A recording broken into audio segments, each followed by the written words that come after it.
Laredo News anchor Tim Gutierrez starts his shift at Pro 8 News. Thanks for tuning in. I'm Tim Gutierrez. His beat, bloodshed on the border. Tens of thousands of people have been killed by drug violence in Mexico since late 2006. In Nuevo Laredo, Los Zeta violence permeates the streets, intimidating residents and city officials alike. As Gutierrez reported, the abductions of Mexican nationals in Laredo were shocking, but so were the kidnappers, dressed in Mexican police uniforms. At least one of three men which kidnapped a Laredo couple out of this Southside home in April had the same policía outfits. The couple was never found. But coincidentally, 6 months later, Mexican police found the bodies of Zeta members dressed in fake uniforms.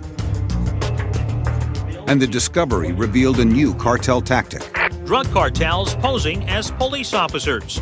Gutierrez decided to launch an investigation that led him to a downtown area in Laredo. I got very surprised when we got a call saying that some of these stores down here, and you can pretty much get anything in these stores here, was selling bulletproof vests and also official Mexican police uniforms.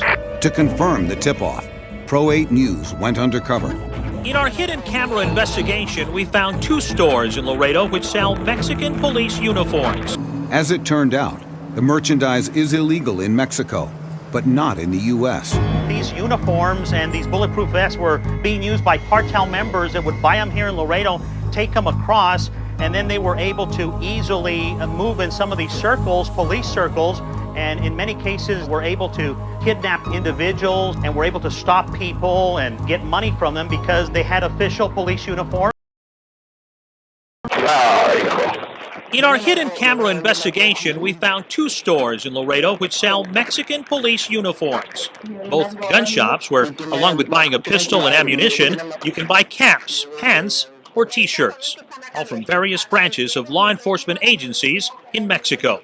From Policía Judicial Federal, the Mexican Federal Police, to PGR or PGR, Mexico's equivalent to the FBI here in the U.S. All for sale to anyone, no questions asked. Just ask the guy behind the camera. Oh, okay. It would have been easy, because as soon as I acted like the mannequin got my attention, the sales clerk came up to me and was asking me, I told her my size is an extra large. Would you happen to have any on my size? She said, sure, follow me. I would just have to give the money in cash, or they could use a debit card. While there is nothing illegal about selling the uniforms here in the U.S., they are illegal to sell in Mexico. And recently, uniforms like these have been used by some criminals on both sides of the border. Drug cartels posing as police officers, all with PGR uniforms. The same type of uniform we found for sale at both Laredo stores. In fact, 8 of the 9 men murdered just across our border last month were wearing PGR uniforms. An execution-style hit, believed put on by a rival drug cartel. Again, it is not illegal to sell the uniforms in the U.S., but Mexican police say it's making their jobs tough. El trabajo nos lo hace más difícil, ¿verdad? Porque se vende a cualquier persona. The commander of a Mexican police agency affected by criminals posing as cops says it's tough when stores sell those uniforms without a proper police ID. Es irresponsable. He says it may not be illegal, but he feels it's irresponsible. And a retired FBI agent agrees. Do they know who they're selling them to? Are they selling them to police officers that are really police officers? Or are they selling them to are they asking for credentials? The answer to all the questions is no. But the owner of the store say they're not doing anything wrong, and they're selling the caps, shirts, and pants as novelty items only. What's more, they stress the uniforms are at least a few years outdated. They don't say PGR anymore. They say something else now. True, in an attempt to curb corruption, the PGR and other Mexican police agencies have changed the letters on their uniforms. And getting them is tougher. But some ask, will the average person on the street know that? And if they see these uniforms in use, how will they tell it's a person trying to copy a cop? With missing child posters in hand, we headed to this Peter Piper Pizza for a little experiment. We put up flyers at the only entrance to see if people would pay attention. Inside a noisy pizza establishment, we set up our missing subject. How you doing? 11-year-old Pablo Cortez Jr. PJ's mom, our producer Michelle Cortez, close by. Just start shooting from now on? Then we set up our cameras far away. As we watched, so did Laredo police officer Abraham Diaz.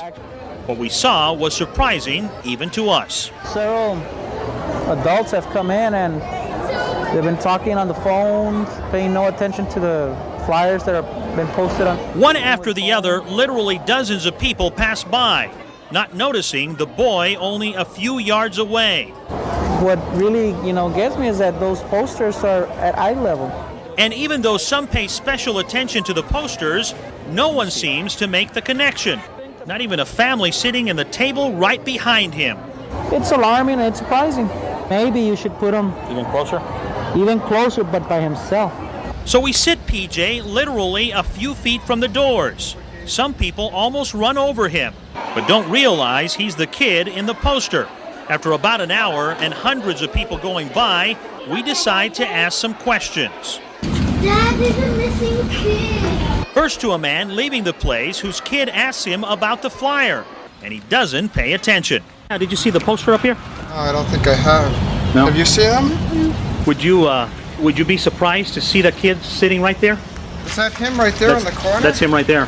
Now that I know he's there, you can see the similarities. When they were outside, they stared at the poster for like a good 5 to 10 seconds. When they came inside, they either ignored me or smiled or something when I said hi. Would you be surprised if I tell you where he's at right now? Oh, really? He's right there, look. Oh, that's a clean boy. It could be any child that's lost. How does that make you feel that people aren't paying attention? It makes me feel very insecure. Were you surprised by what happened here today?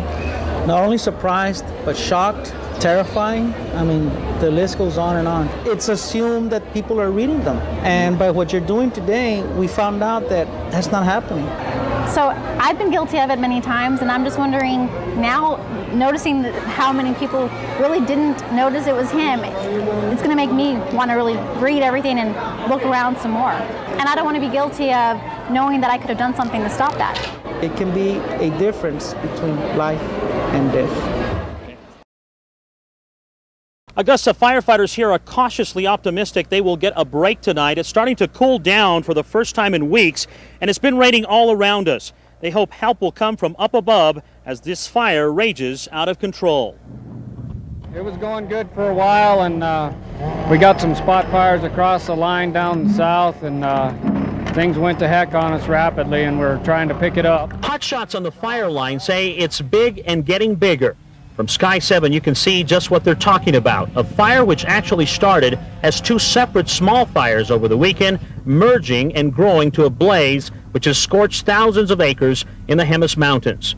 Even though some 560 people, including 10 hotshot crews from New Mexico, Colorado, and Arizona, are fighting it on the ground, it's a battle which many feel must be won by air. The fire has dropped into some really large canyons with heavy fuels, heavy timber, and we're not able to send people in there. And even though there is rain on the perimeter around here, no relief from Mother Nature, just a little bit of spitting earlier this afternoon, and actually a setback for firefighters today because the wind kicked up and that spread the fire, and at the same time those slurry bombers were not able to take off from Kirtland Air Force Base because of the heavy winds. Firefighters tonight hoping they'll get a break, and it will rain tonight. Reporting live from northern New Mexico, I'm Tim Gutierrez, Action 7 News.